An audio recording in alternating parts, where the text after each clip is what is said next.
오늘 전 여러분들과 함께 오늘 읽은 레위기 12장 1절로 8절 말씀을 통해서 출산한 여인의 부정이라는 제목으로 하나님의 말씀을 나누고자 합니다. 지난 시간까지 우리가 부정한 음식, 즉 부정한 동물이나 부정한 곤충, 부정한 어류들, 부정한 새들에 대해서 이야기하시면서 왜 하나님께서 이렇게 부정한 것들을 가까이 하지 못하게 하고 먹지 못하게 하셨을까? 지난 시간 우리가 사도행전 말씀을 통해서 베드로를 통해 보여주셨던 그 부정한 음식들의 모습을 우리가 보면서 하나님께서 이렇게 그 이방인들과 짝하다 보면 이방인들의 것을 받아들이게 되고 그로 인해서 하나님을 떠날 수 있음에 하나님께서는 그 부정한 것들을 구별하게 하셨다. 그런데 이제 예수님께서 온 인류의 죄를 위해서 십자가에 달려 죽으신 뒤에는 이제 그 부정한 음식으로 구분됐던 이방인들도 구원을 받을 수 있는 길이 열렸음을 베드로에게 보여주었다라는 이야기를 지난 시간 함께 나눴습니다. 그리고 이어서 출산한 여인의 부정이라는 제목으로 우리가 말씀을 볼 텐데요. 레위기 12장부터 15장까지 보면 또 이제 출산한 여인에 대한 이야기, 그리고 13장과 14장에는 한센병, 즉 문둥병자에 대한 이야기, 그리고 15장에는 유출병에 대한 이야기가 나오면서 하나님께서 어떻게 살아가야 하는지를 보여주고 있습니다. 요즘 아무리 현대의학이 발달했다고 해도 모든 병을 다 치료할 수는 없습니다. 아무리 발달해서 초기에 발견한 사람들은 그래도 나을 확률이 높지만 시기를 놓쳤다든지 또는 아직까지도 이제 그 병에 걸리면 고치지 못하는 병들이 많이 있습니다. 그래서 병원에 가보면 많은 환자들이 여러 가지 질병에 대해서 치료를 받고 있고 또 치료를 받지 못해서 치료가 되지 않아서 고통받고 있는 모습을 보게 됩니다. 그 이유는 의술이 아무리 발달해도 새로운 병이 생기게 되고 또 인간의 몸 안에 좋지 못한 노폐물이 쌓여가기 때문에 그것으로 인하여 많은 병들이 유발되게 됩니다. 최근 우리나라에서는요, 예전에 사라졌다고 생각했던 폐결핵이 새롭게 생기고 있다고 그럽니다. 주로 이 폐결핵이라고 하는 것은 옛날 어렵게 살던 시대에 신체가 허약해서 많이 걸렸던 병인데, 그러면 요즘에 왜 폐결핵에 걸릴까? 폐결핵에 걸리는 이유는 특히 여성들이 너무나 극도로 자신의 몸을 다이어트 하면서 영양분을 잃게 되고 그로 인해서 폐결핵에 걸리는 확률이 늘어나고 있다고 합니다. 여러분, 옛날에는요, 이 폐병으로 죽는 사람들이 많았습니다. 그래서 폐병에 걸린 가족 그 근처에는 얼씬도 못하게 했던 그러한 일들이 우리는 많이 보았습니다. 그런데 요즘 폐결핵 때문에 뭐 어떻게 됐다는 얘기를 들어본 적이 없는데 요즘 다시 이렇게 폐결핵이 생기기 시작했다고 합니다. 뿐만 아니라 우리가 어렸을 때만 해도요, 그 천연두를 예방하기 위해서 우두라고 하는 것들을 맞았습니다. 바늘 여러 가지를 가지고 콕 찔러갖고, 그래서 우리 어깨에 보면 우리 시대 사람들은 큼지막한 그 우두 자국을 이렇게 가지고 있습니다. 그러나 이제는 이 천연두가 거의 사라졌다라고 이렇게 보고가 되고 있습니다. 미국에서도 보나요? 애기 태어나는 말 안 놓잖아요. 옛날에 우리 아들 시대만 해도 어깨에다 놓던 것을 발바닥에다 이렇게 해서 보이지 않게 하기로 했는데 요즘은 거의 해나 맞았습니까? 해나 미국은 안 맞죠? 예, 한국은 맞나요 지금도? 아마 한국도 거의 사라진 것 같습니다. 그런데요, 전혀 생각지도 않는 새로운 병이 우리를 힘들게 합니다. 그게 무슨 병이죠? 여러분들 대부분 가지고 있잖아요. 당뇨라고 하는 병입니다. 그래서 당뇨를 요즘 뭐라고 말하냐면 소리 없는 살인자다라고 이렇게 표현하는 모습을 보게 됩니다. 왜냐하면 사람이 당뇨에 걸리면 걸린 즉시 당장 죽는 것이 아니지만 당뇨가 심하면 못의 혈관까지 피가 잘 전달되지 않기 때문에 발가락이 썩기도 하고 또 콩팥이 기능을 잃어서 투석을 해야 하기도 하고 심한 경우에는 눈으로 가서 시력을 잃게까지도 됩니다. 결국 당뇨는 못의 혈관의 피가 도는 것을 이 끈적끈적한 성분이 방해하기 때문에 합병증으로 가게 되는 것입니다. 마찬가지로 우리가 하나님의 은혜가 아무리 강력하다 하더라도 우리의 삶의 구석구석까지 하나님의 은혜가 도달하지 못하게 되고 막히게 되면 그것은 썩어 들어가게 되어 있습니다. 이것은 오늘을 사는 우리에게 뿐만이 아니라 그때 당시에 이스라엘 백성들에게도 마찬가지였습니다. 그 중에 그들에게 제일 무서운 병은 바로 한센병이라고 불리는 나병 또는 문둥병이었습니다. 100여 년 전에 우리 대한민국에 처음 선교사들이 왔을 때 그들은 한센병 환자들을 많이 치료해 주었습니다. 여러분, 이스라엘 백성들은 원자로의 수백만 배가 더 되는 능력을 가진 하나님을 모신 사람들이었습니다.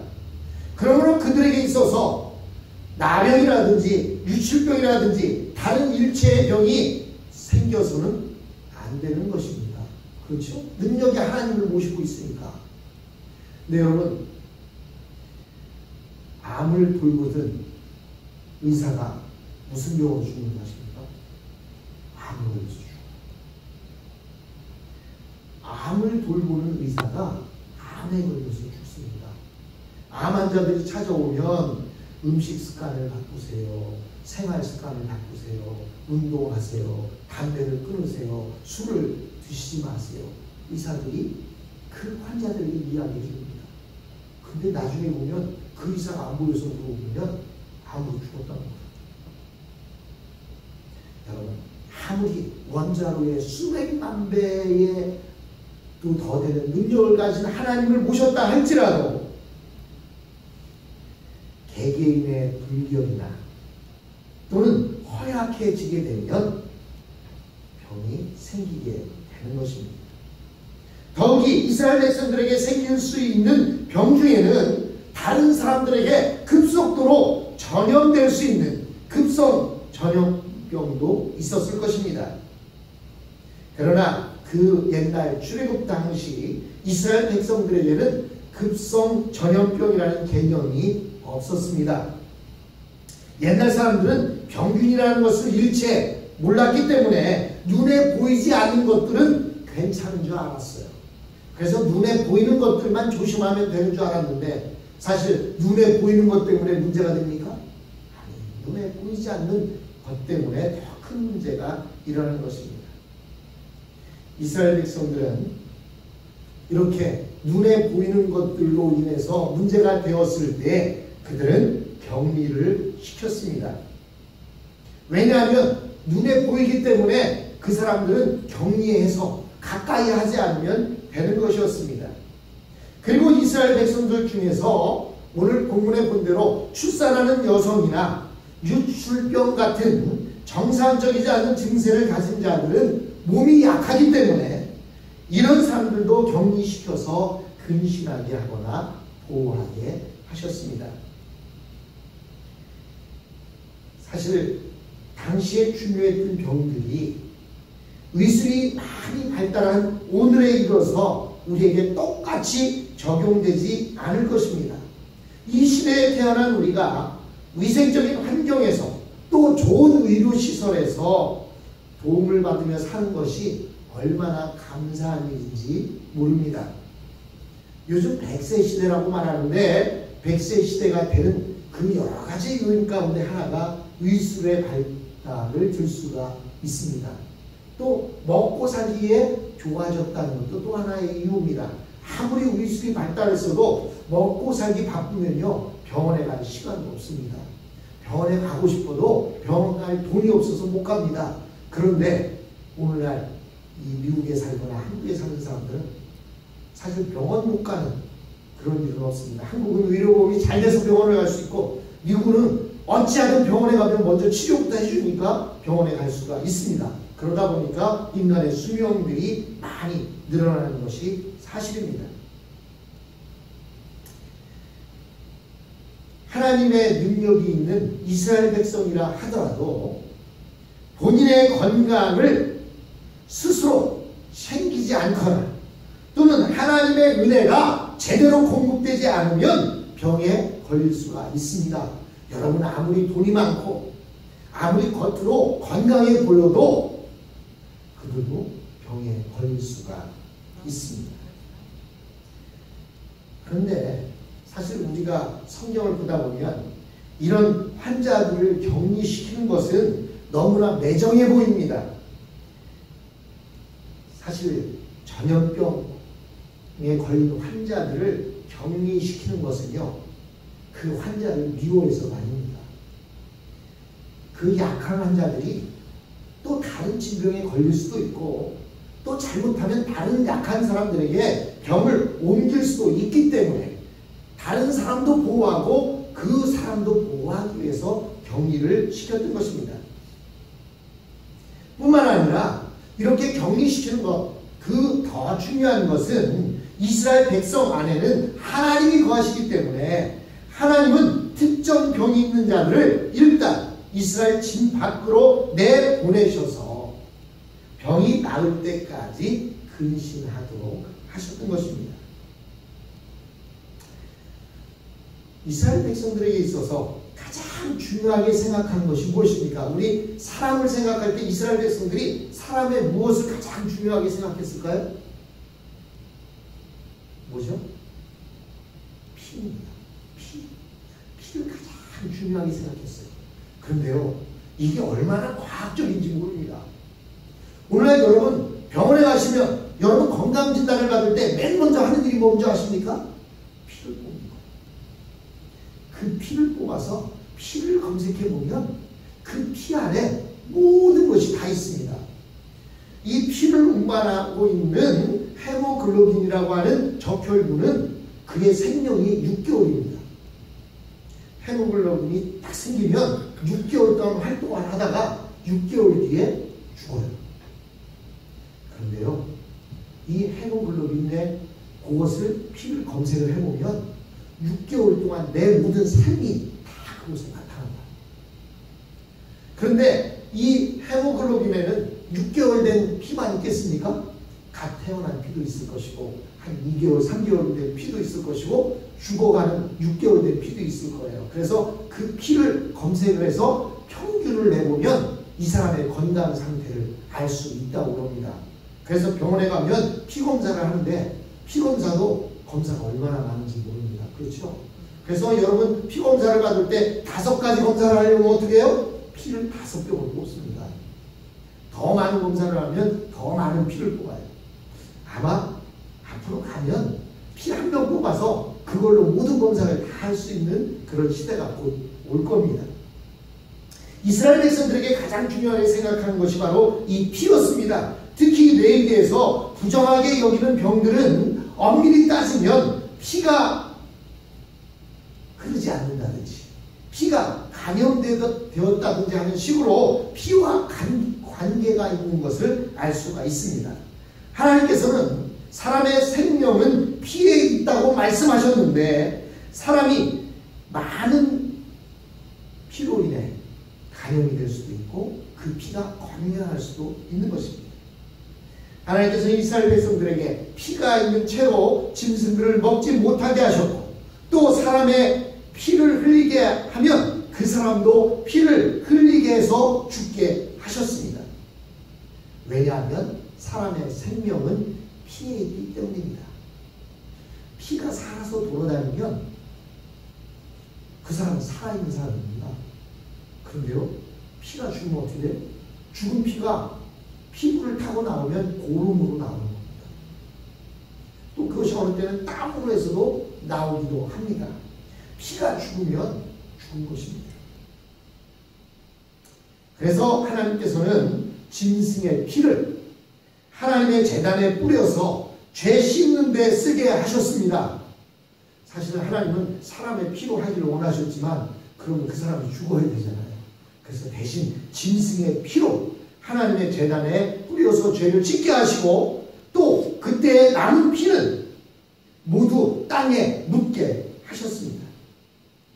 오늘날 사람들의 피는 병원에서 피가 모자라는 환자들에게 수혈을 하는데 요긴하게 사용되고 있습니다. 그래서 많은 자들에게 헌혈을 하라고 요구합니다. 만약 병원에 피가 없으면 아무리 의술이 발달했다고 해도 그 환자를 수술할 수가 없습니다.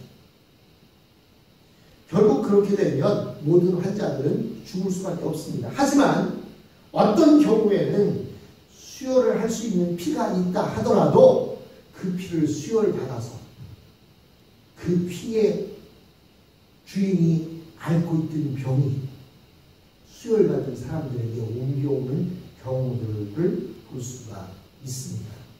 그만큼 피가 중요한 것입니다. 여성들은 남자들과 달리 임신을 하고 아기를 낳기 위해서 피를 흘리게 됩니다. 이것은 여인들에게 결코 부끄러운 것이 아니고 오히려 여성이 아이를 낳기 위해서는 당연히 해야 하는 것입니다. 여성들은 새로운 변화를 위해서 피를 흘려야 하고 임신한 여성들이 출산을 하면서 피를 흘리게 되는데 그 피는 불필요한 모든 노폐물과 죽은 피가 그때 배출되는 것입니다. 그렇게 배출되어야만 여성들이 건강할 수 있습니다. 그러므로 여성들이 흘리는 피 자체는 깨끗한 피가 아니고 수명이 다한 죽은 피입니다. 이때 여성들이 때가 되어서 피를 흘리거나 혹은 출산할 때 흘리는 피를 하나님은 부정하다고 말씀하셨습니다. 이것은 여성들이 그렇게 하는 것이 불결하다라는 뜻이 결코 아닙니다. 다만 여성들의 몸에 있는 불필요한 피를 배출하게 해서 건강해지는 것이기 때문에 여성에게는 필요한 것이지만 그 피 자체는 깨끗한 피가 아닌 것입니다. 이때 여성들은 격리되어 보호받을 필요가 있습니다. 그래서 하나님은 여성이 출산하면 부정하다고 해서 다른 사람들과 일체 접촉을 하지 못하게 하셨던 것입니다. 여러분, 이스라엘 백성들이나 우리 한국 사람들이나 할 것 없이 여인이 아기를 출산하면 그 집안에 가계의 대를 잇게 되는 것이고 그 집안에 아이를 낳는 것입니다. 또한 이스라엘 백성들에게 여인이 아기를 출산하면 하나님의 백성을 낳는 것이기에 얼마나 기쁜 일입니까? 우리 생각에는 이 여인이 하나님의 백성을 낳았으므로 모두 몰려와서 기뻐하고 축하해주면 좋을 것 같은데 하나님은 부정하다고 하셔서 꼭 필요한 사람 외에는 아예 접촉을 못하게 하셨습니다. 그 이유가 무엇일까요? 왜냐하면 아기를 낳는 산모와 아기는 아직 몸에 면역성이 없어서 만약 밖의 사람들을 접촉하게 되면 감염되어 죽을 수 있기 때문입니다. 그래서 하나님께서 아기를 낳은 산모를 부정하다고 하신 것은 결코 아기를 낳은 것 자체가 부정하다는 말이 아니라 일단 몸에서 피를 많이 흘렸기 때문에 아기를 낳은 여인은 몸이 정상적이지 않은 상태인 것입니다. 또한 아기도 온몸에 피와 양수를 뒤집어 쓰고 나왔기 때문에 정상적인 상태는 아닙니다. 하나님은 산모와 아기를 보호하기 위해서 부정하다고 선포하셨습니다. 그런데 그 하나님께서 하셨던 그것이 우리 한국에까지 넘어와서 한국에서는 부정하다라고 말하면서 사람 오지 말라고 할 수가 없잖아요. 그래서 대신 뭘 했어요? 금줄을 띄워놓은 거예요. 금줄을 띄워놓고 거기에 아들을 낳으면 고추를 하나 더 하고 거기에 새끼에다가 숯도 매달아놓고 또 뭐도 매달아요? 예, 소나무 가지도 매달아놓고 예, 고추도 매달아놓고. 여러분 숯을 매달아놓는 건 뭔지 아시죠? 숯은 공기를 정화시키는 아주 숯은 좋은 그러한 것을 가지고 있습니다. 그래서 집집마다 이렇게 참숯을 이렇게 보관해 놓은 경우도 있고, 심지어는 숯을 먹으면 예, 몸을 깨끗하게 정화시킨다고 해서 숯가루를 먹기도 하고, 요즘 유행하는 팩이 있는데 그 팩 가운데 하나가 바로 숯가루로 만든 팩입니다. 해보셨어요? 네, 한번 해보세요. 국목사님한테 이야기하면 있습니다.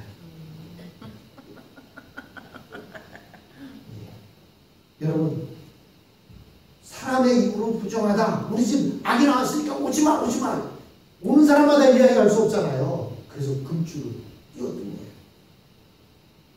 즉 하나님은 산모와 아기를 보호하기 위해서 부정하다고 선포하셨습니다. 이처럼 아기가 새로 태어나는 경우는 7일 동안 부정하였습니다. 이스라엘의 남자아이가 태어난 지 8일째가 되면 성전에 올라가 할례를 해야 하기 때문에 엄마는 7일 동안 부정했습니다. 7일 동안 부정하다는 얘기는 7일 동안 아무것도 안 한다는 얘기예요. 격리시켜놨다고 하니까 무슨 뭐 어디 감옥에다 가둬놨다는 얘기가 아니고요. 편하게 밥도 하지 할 필요 없고 빨래도 할 필요 없고 그냥 누워서 편히 쉬라는 거예요. 그리고 8일째가 되면 그 아이를 데리고 올라가서 할례를 행한 뒤에 다시 돌아와서 피가 완전히 깨끗해지기 위해서는 33일이 걸렸습니다. 여러분 100일 잔치 하는 거 아시죠? 네. 100일이 며칠이에요? 석 달하고 한 열흘 더 지나는 거 아닙니까? 그동안 사실은 100일은 아기를 위해서 있는 게 아니라 엄마를 위해서 있는 겁니다. 그동안은 몸이 회복되는 기간으로 정해서 어머니들을 하여금 미역국도 먹게 하고 따뜻한 곳에서 몸을 녹이기에도 하고, 미국에서는 뭐 찬 얼음에 넣지만 한국에서는 100일 동안 사실 가장 대우받는 시기가 그 100일간의 시기가 아닌가 이런 생각을 해보게 됩니다. 여러분 이 엄마가 그 피가 더 깨끗해지기 위해서는 33일이 더 걸렸어요. 자 그러면 7일 동안 부정해서 있었고 그리고 33일이 더 지났습니다. 그러면 며칠이 지났을까요? 40일. 여러분 이스라엘에게 있어서 남자 아기를 낳은 엄마가 정해지기 위해서는 40일이 걸렸습니다. 이 40이라는 숫자는 고난의 숫자이기도 합니다. 이스라엘 백성들에게 40이라는 숫자는 고난의 숫자죠. 40년간 광야에서 이렇게 고난을 받았습니다. 뿐만 아니라 예수님도 침례 요한에게 침례를 받으신 후에 광야에서 40일간 금식하신 뒤에 마귀에게 시험을 받으십니다. 그러나 이 40일은 아기를 낳은 엄마에게 있어서는 전적으로 쉰 시간이었습니다. 그리고 여자아이를 낳았을 때의 엄마는 7일간 부정하지만 사년이 깨끗해지는 데에는 66일이 필요했습니다. 그러니까요, 여러분 이렇게 얘기하면 왜 남자아이를 낳았을 때는 33일이고 여자아이를 낳았을 때는 66일이야? 얼마나 딸이 대우받았는지 아시겠죠? 오늘날에는 무슨 뭐 아들을 낳아야 무슨 대우받는다고 생각하는데요. 여러분 이스라엘 백성들은 딸을 낳아야 대우를 받았어요. 아들을 낳았으면 고작 40일을 쉬지만 딸을 낳으면 며칠을 쉬어요? 66일 플러스 7일 73일을 쉬는 거예요. 왜 66일을 더 쉬게 했는지는 33일을 더 쉬게 했는지는 잘 모릅니다. 하지만 딸을 낳으면 더 대우받았어요. 더 오래 쉴 수가 있었습니다. 옛날에는 여인들이 아기를 낳는 일은 정말 엄청난 일이었습니다. 뭐 오늘날도 마찬가지지만 의학 지식이 없어서 산모가 아기를 낳다가 죽는 경우도 많았습니다. 오늘날에는 제왕절개 수술이라는 것이 시행되면서 얼마나 많은 산모들이 목숨을 건지게 되었는지 모릅니다. 그리고 아이를 낳은 후에도 특히 우리나라 산모와 아기는 약하다 보니까 뜨끈뜨끈한 방에서 미역국을 먹으면서 최소한 100일간은 젖이 많이 나오도록 이렇게 지내고 또 100일 동안은 다른 사람을 만나는 것도 금했습니다. 왜 그랬습니까? 우리 한국에서는 사실 태어나서 100일 지나지 못해서 죽는 아이들이 너무 많았습니다. 뿐만 아니라 1년 동안 돌이 될 때까지 언제 죽을지 모른다고 해서 호적에 올리지도 않아서 생일이 늦게 올라가 있는 사람들이 많았습니다. 왜 그래요? 너무 허약하다 보니까 아이고 그 호적에 올렸다가 죽으면 또 사망 신고해야 되고 에이 귀찮아. 그냥 돌 때까지 한번 두고 가야지.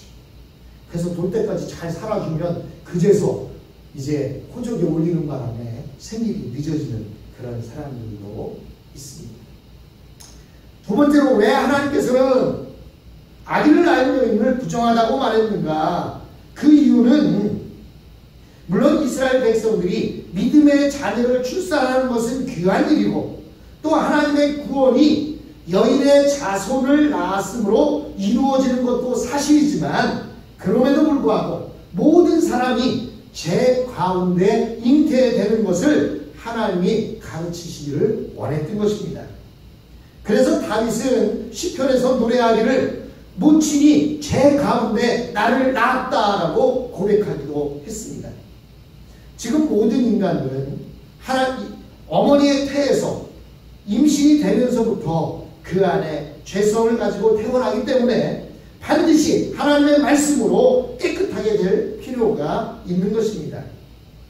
그러므로 아기를 출산한 이스라엘의 여인이 완전히 깨끗하게 되기 위해서는 두 가지가 필요했습니다. 하나는 하나님이 정하신 시간이 흘러야만 했습니다.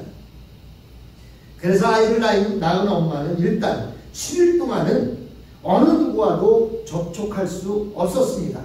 그리고 피가 깨끗하게 되기 위해서는 남자아이는 33일, 여자아이를 낳은 이는 66일이 더 지나야만 했습니다. 아기를 낳은 여성은 기간만 지났다고 해서 저절로 정결하게 되는 것이 아니라 하나님 앞에 어린 양과 집비둘기 새끼 또는 산비둘기로 번제와 속죄제를 드려야 정결하게 되었습니다. 그러나 가난해서 어린 양을 바칠 수 없는 여인들은 집비둘기 새끼 둘이나 산비둘기를 번제와 속죄제로 바쳤습니다. 여러분, 예수님이 태어났을 때 마리아와 요셉은 가난한 사람들이었기 때문에 그들은 비둘기 새끼 2마리로 하나님께 번제와 속죄제를 드렸던 것을 볼 수가 있습니다. 엄마가 아기를 낳은 것도 대단한 일이지만 이제 아기를 믿음으로 키우는데도 하나님의 새로운 은혜가 필요합니다. 그래서 산모는 산열이 깨끗하게 된 후 성전에 올라가서 하나님께 번제와 속죄제를 드렸던 것입니다. 그러므로 사랑하는 성도 여러분, 우리는 하나님 앞에서 깨끗한 모습으로 나와야 합니다. 우리 속에 부정한 것이 있다면 하나님 앞에 죄 용서를 받고 주님 앞에 나와 주님을 예배해야 하는 것입니다. 하나님은 사람을 사랑하십니다. 특히 여인들을 사랑하셔서 아기를 낳는 그 고통을 아시고 여인들에게 쉴 수 있는 기간을 부정하다라는 법으로 정해서 반드시 지키도록 했던 것을 볼 수가 있습니다. 현대의 문명이 발달하면 발달할수록 여성들이 편리해진다고 합니다. 과거에는 어땠을까요? 똑같이 새벽같이 남편과 아내가 밖에 나가서 일을 하고 집에 돌아오면 남자는 뭐예요? 손 씻고 방에 들어서 피곤하다 하고 누워있는데 같이 일하고 온 부인이 어떡합니까? 그때부터 열심히 쌀을 씻고 불을 떼고 밥을 짓고 밥 먹이고 남편 쉬고 있는 동안에 또 빨래하고 너무나 힘들었던 것이 여성들의 모습이었습니다. 그런데 하나님께서는 그러한 시기에도 여성들에게 쉴 시간을 정해 주셨던 것입니다. 하나님은 여성을 더 사랑하는 것 같습니다. 같이 기도합니다.